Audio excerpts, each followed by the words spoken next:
Praise the lord. యేసుక్రీస్తు నామమున దేవుడు మనని రక్షించిన దేవుడు. ఈరోజు దేవుని వాగ్దానము మొదటి దశలోనికి రాసిన పత్రిక 5వ అధ్యాయము 9వ వచనము. రక్షణ పొందుటకే దేవుడు మనని నియమించెను కానీ ఉగ్రత పాలగుటకు నియమింపలేదు. దేవుడు మనని రక్షించుటకు, మనని కాపాడుటకు, మనని పోషించుటకు మరి తండ్రిగాను మరి రక్షకుగాను మన జీవితంలో ఉన్నాడు. అయితే మరి మనకి మేలు కలుగ చేసినవన్నీ దేవుడే కలుగ చేసిన దేవుడై ఉన్నాడు. మరి కీడు సంభవించినప్పుడు మరి అవి దేవుడు కలుగ చేసినవి కాదు అని మనము గ్రహించాలి. ఎందుకంటే మరి తన ప్రియ కుమారుణ్ణి ఇచ్చి మన కొరకు బలిగా అర్పించిన దేవుడు యేసయ్య కన్నా గొప్పగా మనల్ని ప్రేమిస్తున్నాడు కనుక కీడు తలంచని దేవుడు అని మనము తెలుసుకోవాలి. అయితే మరి నయోమి జీవితంలో ఇదే విధంగా జరిగింది. మరి నయోమి దేవుణ్ణి మరి తప్పుగా అర్థం చేసుకుంది.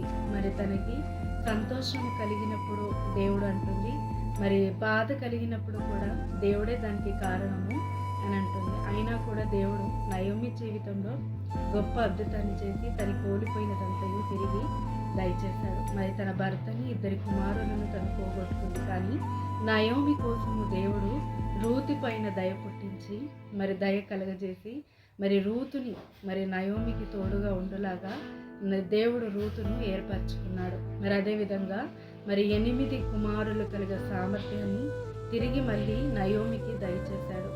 మరి దేవుణ్ణి మరి రూతు నాకు అన్యాయం చేశాడు అని చెప్పింది, కానీ దేవుడు తన జీవితంలో మరి న్యాయమే చేశాడు. మరి తను ఇష్టపడి పోయి దేవుడు పొమ్మనలేడు, అయినప్పటికీ పోయి తన కుటుంబాన్ని కోల్పోయింది. కానీ దేవుడు తిరిగి తనకి మంచి కుటుంబాన్ని ఇచ్చి ఆశీర్వదించాడు.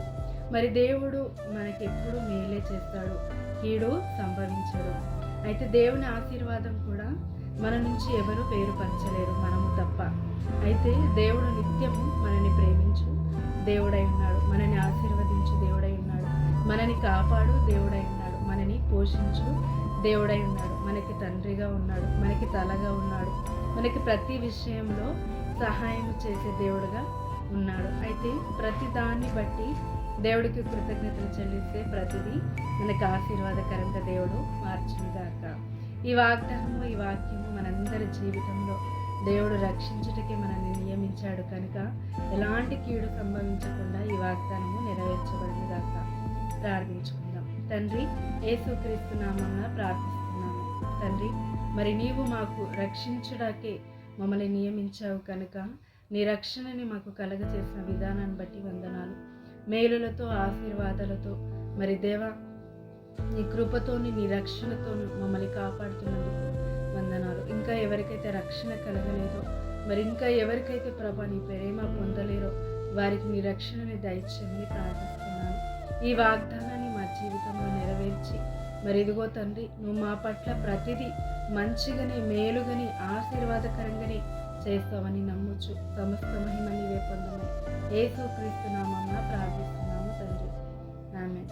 God bless you. దేవుడు మిమ్మల్ని గొప్పగా దీవించును గాక.